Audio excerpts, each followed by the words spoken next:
E aí, nesse sentido, assim, para uma empresa como a de vocês, né, que é uma empresa que ela é muito intensiva em tecnologia, né, a gente falava um pouquinho isso antes de começar a gravar, ela é intensiva em tecnologia, é uma tecnologia que ao mesmo tempo é centenária, mas anda a passos muito largos também, né?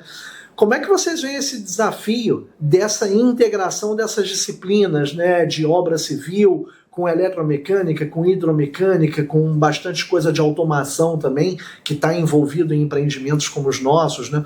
O que vocês entendem como principais desafios de integração, né, dessas disciplinas?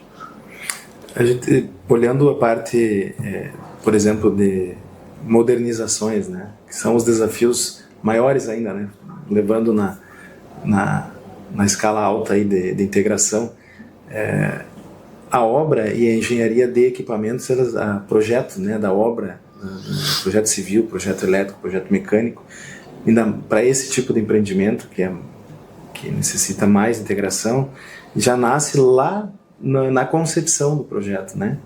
Então, essa troca durante a concepção, e sempre buscando entender o que o cliente quer, né?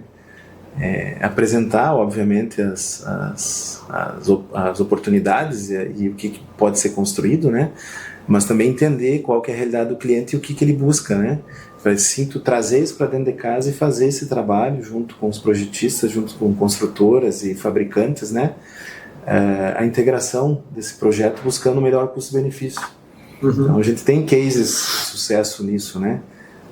Modernizações que a gente está fazendo agora recentemente, PCHs que a gente já fez, que nós conseguimos junto com os projetistas e construtora alterar o tipo de máquina, alterar a disposição de máquina, alterar a linha de eixo, saída de sucção, entrada de água, trazendo otimizações para reduzir o custo geral da obra, né? Trazer um custo-benefício maior para o cliente. E obras foram viabilizadas fazendo esse trabalho, onde a gente participou desde o começo.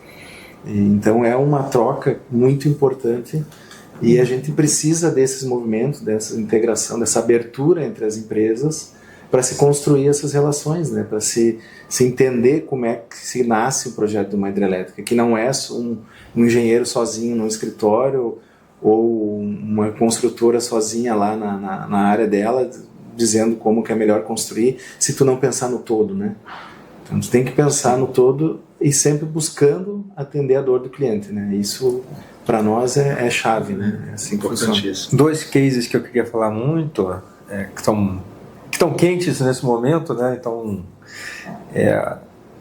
um é de um cliente que estava buscando as soluções separadas, só que é um cliente um potencial cliente, né? Que vai ser cliente, que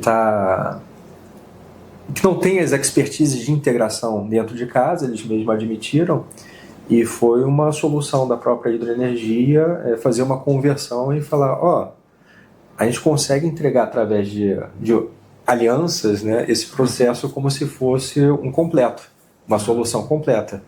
E o cliente já começou a ver os benefícios. Alguma espécie de um contrato EPC ou uma obra mais turnkey, onde você não precisa ter o cliente gerenciando essas integrações, né? Gerenciando essas integrações. E agora a gente só fala nisso quando a gente está lá no processo. E até esse diálogo, a forma como foi incluso esse diálogo, já ajudou bastante, porque a gente encontrou soluções de uma casa de força, foi ajeitada de certa forma, que depois até ajudou o processo deles e já encontrou reduções dentro do projeto. Reduções de tempo e de custo. Importante.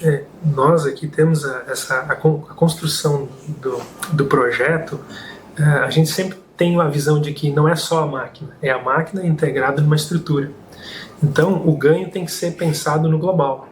Eu posso ter um grupo gerador com características da qual o grupo gerador tenha um custo menor, mas ele carrega para a obra um custo de execução civil maior, porque tem maiores escavações, tem maiores dimensões, ou eu posso pensar em soluções de turbina e gerador que tem características que a máquina pode até não ser o menor custo, mas ela traz grandes economias para a estrutura civil. Perfeito. Porque quem está comprando, como estávamos falando antes, está comprando a usina, né? Ele está comprando a geração a partir daquele potencial. Então a gente sempre tem esse olhar para a solução além da máquina. Né? Voltando assim àquele questionamento inicial dessas interfaces e as dificuldades de se juntar a todas essas especialidades, né? Estava aqui pensando e tem uma coisa comum entre as nossas duas empresas aqui, que a gente traz o nome, né? A CEL tem um nome, a engenharia, E a hidroenergia também traz no seu nome engenharia. A hidroenergia é engenharia. Então, quando você tem o foco em uma engenharia muito forte, né, que está em constante aperfeiçoamento, né, está cada vez se capacitando mais, potencializando o nível tecnológico dentro das estruturas, essa interface ela se constrói mais fácil, porque você tem muitos especialistas dentro das empresas que sabem onde é que está, assim, onde está o gatilho ali para te dar o foco para resolver essas interfaces e tudo, assim, ter um alinhamento já desde o início, sabe? Esse é o segundo case que eu queria mencionar, que é um que está acontecendo com a CEMIG, dentro de uma proposta que a gente está com o cliente, onde no trabalho colaborativo com a parte de engenharia também estamos buscando otimizações dentro do projeto. Então, aquela primeira pergunta que você fez, Rafa, do desafio de trabalhar conjunto, se a gente encontra uma aliança que começa a ver isso como se fosse uma quase empresa, né? Então uma organização conjunta, isso vai para frente com muita facilidade, com muito conhecimento, com muita tranquilidade, com muita inteligência embarcada. Uhum.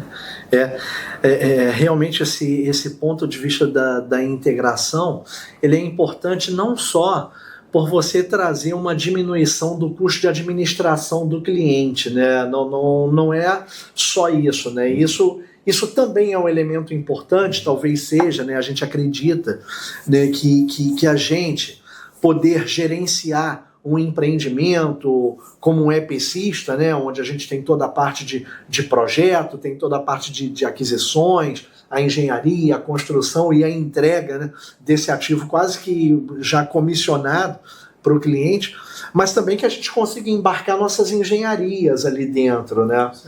Às vezes no mercado de geração de energia elétrica a gente tem um grande desafio de uma competição que às vezes é uma competição por custo, né?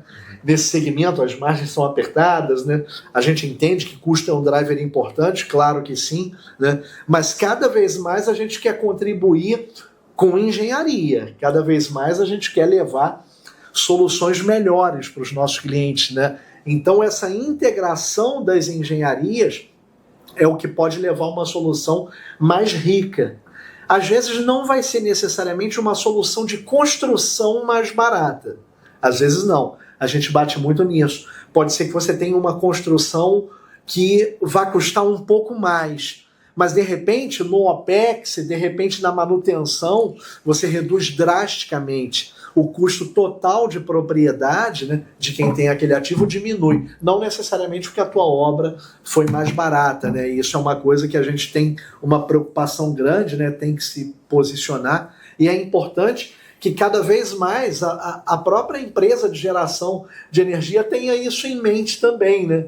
Às vezes ela divide um contrato em lotes, né, para não ficar na mão de um único cara, né, ou para você poder ter um processo de competição ali onde os riscos sejam menores, né, que você tem várias peças trabalhando, mas não necessariamente isso vai ser uma solução melhor, né? A gente tem que pensar um pouco nisso, né? Mesmo não somente considerando o OPEX, até para o projeto ficar de pé mesmo. Às vezes sim, sim, para ele se viabilizar, né? Sim, sem sombra de dúvida.